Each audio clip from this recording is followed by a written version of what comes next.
Waraka wa Paulo mtume kwa Waefeso, mlango wa kwanza.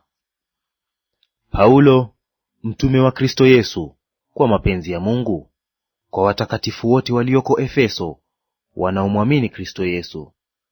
Neema na iwe kwenu na amani zitokazo kwa Mungu Baba yetu na kwa Bwana Yesu Kristo. Atukuzwe Mungu Baba wa Bwana wetu Yesu Kristo, aliyetubariki kwa baraka zote za rohoni katika ulimwengu wa roho ndani yake Kristo, kama vile alivyotuchagua katika yeye kabla ya kuwekwa misingi ya ulimwengu, ili tuwe watakatifu, watu wasio na hatia mbele zake katika pendo. Kwa kuwa alitangulia kutuchagua ili tufanywe wanawe kwa jina la Yesu Kristo, sawasawa na uradhi wa mapenzi yake. Na usifiwe utukufu wa neema yake, ambayo ametuneemesha katika huyo mpendwa.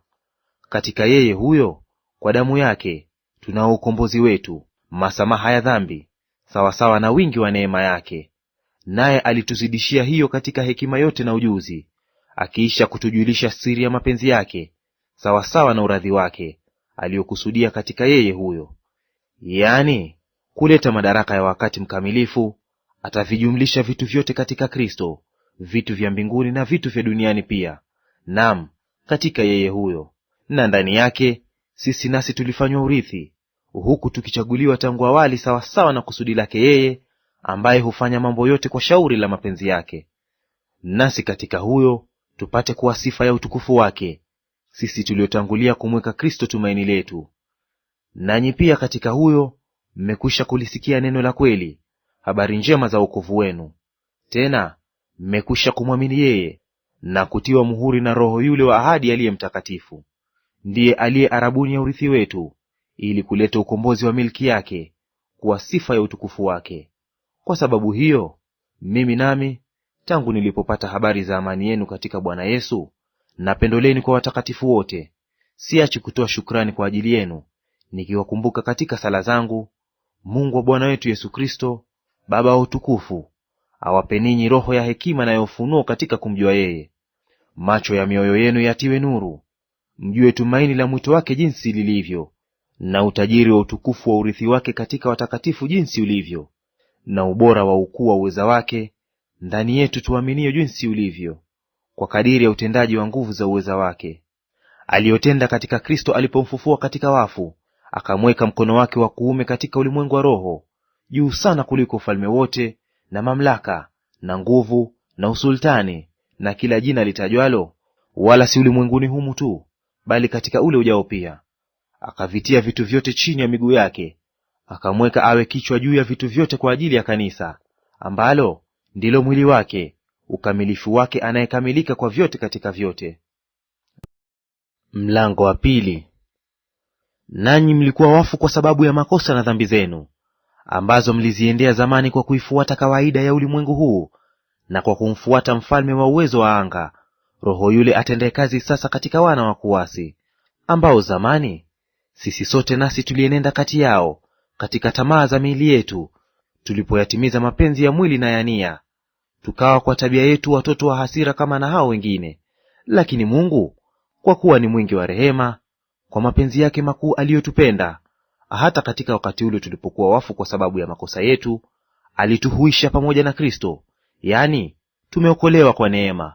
Akatufufua pamoja naye, akatuketisha pamoja naye katika ulimwengu wa roho katika Kristo Yesu, ili katika zamani zinazokuja audhihirishe wingi wa neema yake upitao kiasi, kwa wema wake kwetu sisi katika Kristo. Kwa maana mmeokolewa kwa neema, kwa njia ya imani, ambayo hiyo haikutokana na nafsi zenu, ni kipawa cha Mungu, wala si kwa matendo, mtu awa yeyote asije akajisifu. Maana tu kazi yake, tuliumbwa katika Kristo Yesu, tutende matendo mema, ambayo tokea awali Mungu aliyatengeneza ili tuenende nayo. Kwa ajili ya hayo kumbukeni ya kwamba zamani ninyi mlio watu wa mataifa kwa jinsi ya mwili, mnaoitwa wasiotahiriwa na wale wanaoitwa waliotahiriwa, yaani tohara ya mwilini iliyofanyika kwa mikono, kwamba zamani zile mlikuwa hamna Kristo, mmefarakana na jamii ya Israeli, wageni wasio wa maagano ya ahadi ile, mlikuwa hamna tumaini, hamna Mungu duniani.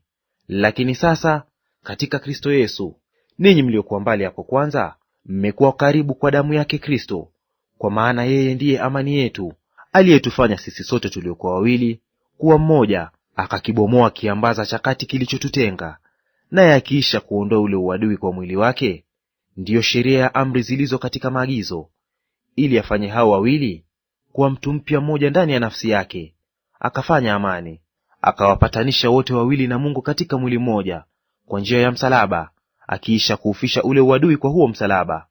Akaja akahubiri amani kwenu ninyi mliokuwa mbali, na amani kwa wale waliokuwa karibu. Kwa maana kwa yeye sisi sote tumepata njia ya kumkaribia Baba katika Roho mmoja.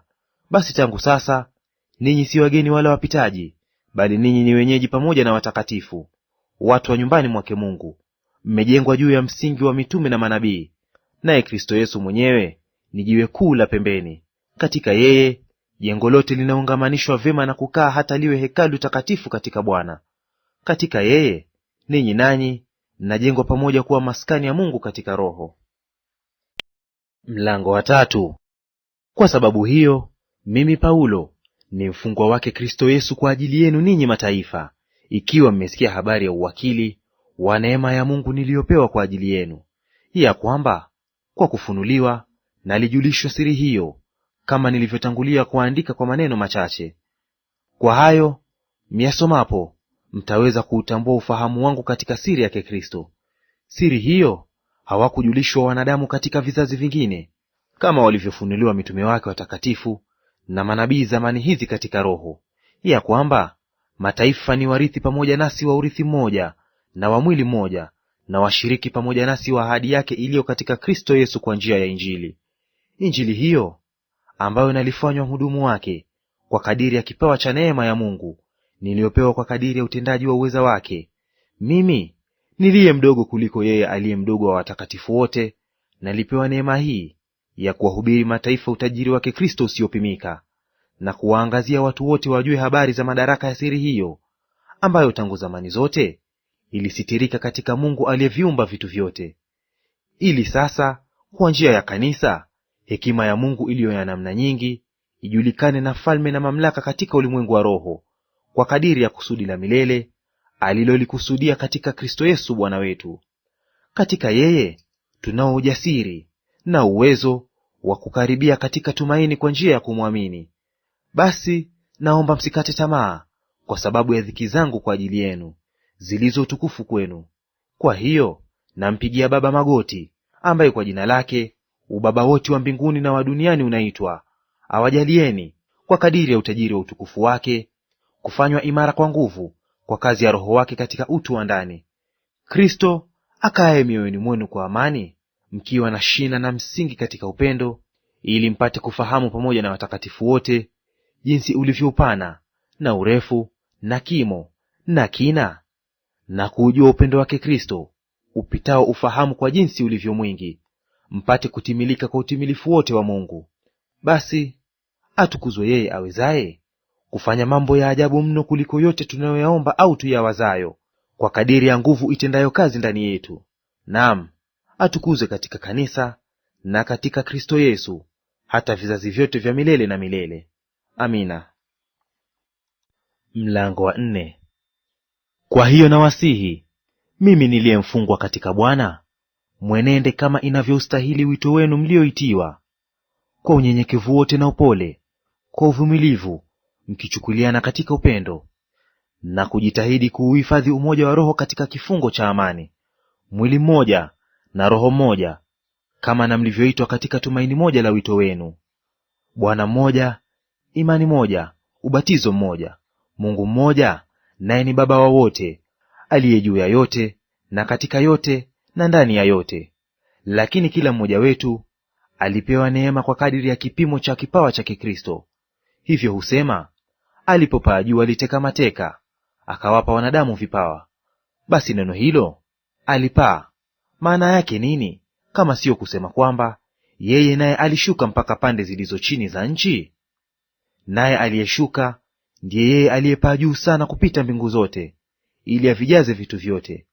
Naye alitoa wengine kuwa mitume, na wengine kuwa manabii, na wengine kuwa wainjilisti, na wengine kuwa wachungaji na waalimu, kwa kusudi la kuwakamilisha watakatifu, hata kazi ya huduma itendeke, hata mwili wa Kristo ujengwe, hata na sisi sote tutakapoufikia umoja wa imani na kumfahamu sana Mwana wa Mungu, hata kuwa mtu mkamilifu, hata kufika kwenye cheo cha kimo cha utimilifu wa Kristo, ili tusiwe tena watoto wachanga, tukitupwa huku na huku na kuchukuliwa na kile upepo wa elimu, kwa hila ya watu, kwa ujanja, tukizifuata njia za udanganyifu.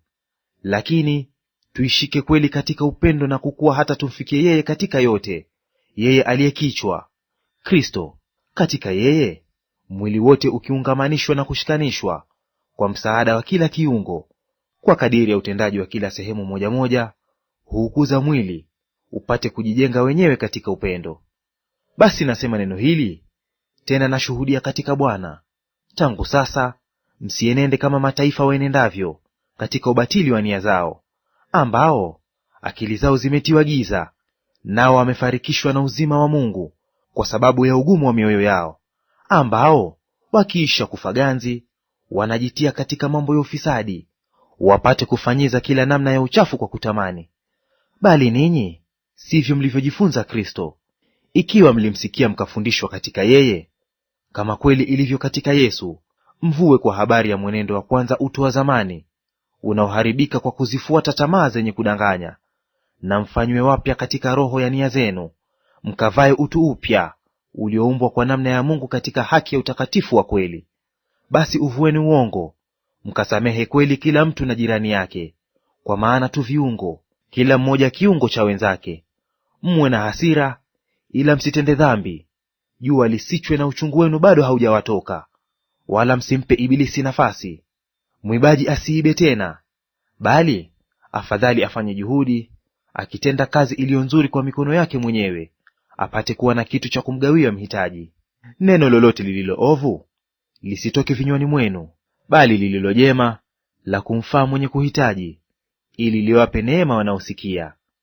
Wala msimhuzunishe yule Roho Mtakatifu wa Mungu, ambaye kwa yeye mlitiwa muhuri hata siku ya ukombozi. Uchungu wote na ghadhabu na hasira na kelele na matukano yaondoke kwenu, pamoja na kila namna ya ubaya.